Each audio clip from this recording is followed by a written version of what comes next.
Very early in my life, I learned that the most important is not what's happening, but how we perceive it.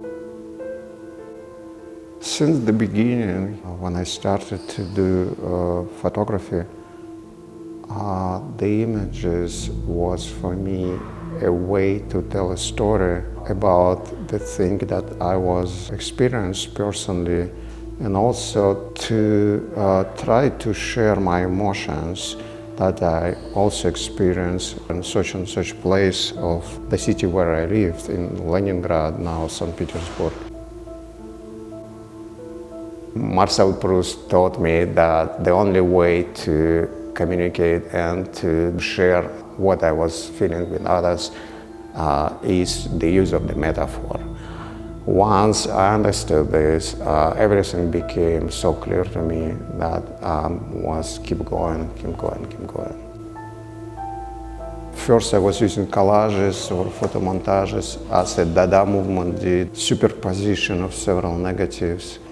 It had always a narrative. My series, First Nomenclature of Science, had a narrative. I was telling a story about the life I've had in the Soviet Union, and also I was trying to write something myself, and for Nomenclature of Science I had written a small novel called Nomenclature of Science.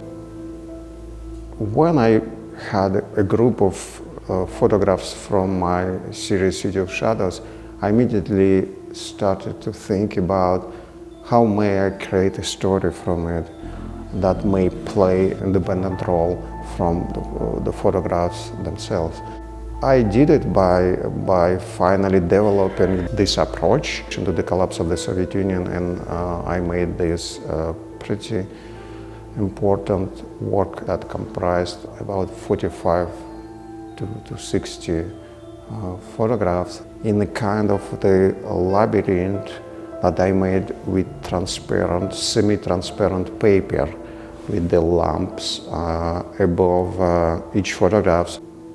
The visitors had to start from one point and finish to another point. So they were reading my exhibition like you read the book. And I realized that I made a novel, somehow a photographical novel, from the city. It came when I found, by chance, White Nights of Dostoevsky, the Dostoevsky story that I didn't read since the 70s. And I was so hooked by, even though I knew this novel, that I decided to create a romantic series of images around it. And I call it Black and White Magic of St. Petersburg. But how to translate magic? You can't just stay and keep going saying to the people, this is magic. They have to feel magic. So the metaphor of the magic was to create, by the way of the process called solarization, this kind of silver veil around the center, not in the center, that somehow dispersed everything that is around in the kind of smooth and humid atmosphere that corresponds of the atmosphere of the city of St. Petersburg. And it also makes the images more romantic. St. Petersburg was built as a Venice of the North. Originally, for example, on Vasilievsky Island, where I was born, there is no streets of Vasilievsky Island because there was no originally streets. It should be canals. The canals didn't work because St. Petersburg obviously is not Venice, and actually it's created just a nice environment to grow up mosquitoes. So Peter the Great decided to close all the canals and make just normal streets. St. Petersburg was connected to so many tragedies, revolutions, wars, this massive hunger during the collapse of the Soviet Union. And when 10 years later I arrived to Venice in 2001, 10 years after the collapse of the Soviet Union, I understood that I was always dreaming about Venice because it's definitely so happy place and people make love there. There is nothing that may upset you. except maybe mosquitoes again. So that was my idea. And I never did any sad photograph in Venice. It was always something joyful and happy. Havana is a time machine. So you don't need to invent it. Time machine exists for the people who were born in totalitarian country in Soviet Union. When I was trying to figure out what I will encounter in Havana, I would have never imagined. The first thing that pops up to me was the smell of the very old, very cheap gasoline that doesn't exist anymore, that Soviet cars was using.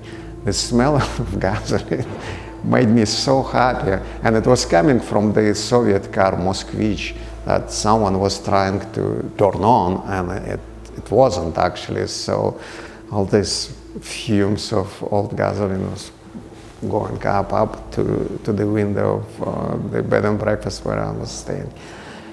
So when I went out and walked through old Havana, all this old building reminded me my walks through the courtyard when I was a kid. I didn't know how to translate my emotions when I was a kid with the camera. And now I knew how to do it. So I was basically redoing the work that I should have done in the early 70s by taking the pictures. I was redoing it in Havana when I already was an experienced artist.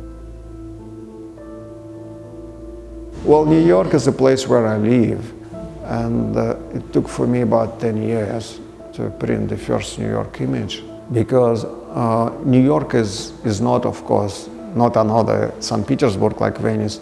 It is not Soviet Union as Havana. New York is United States, and it's a very specific part of United States, very different.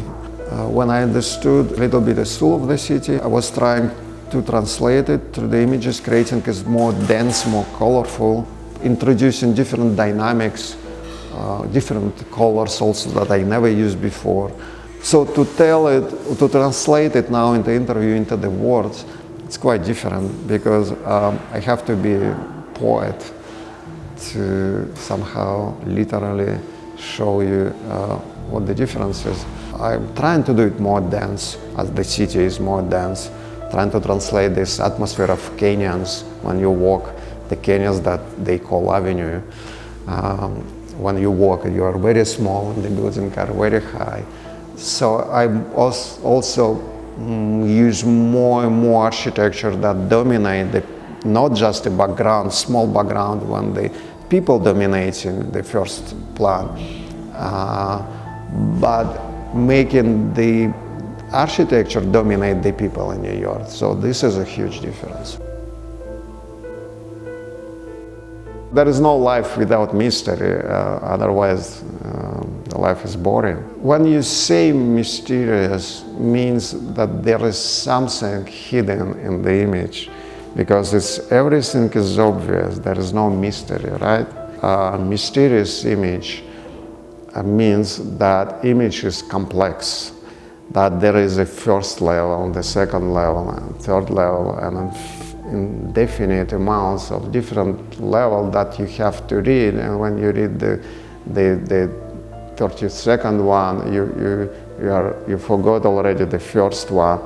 And this endless readings of the same image a different way, you feel that you still don't know something about it. And this is what creating actually this feeling of mystery and magic inside of the image.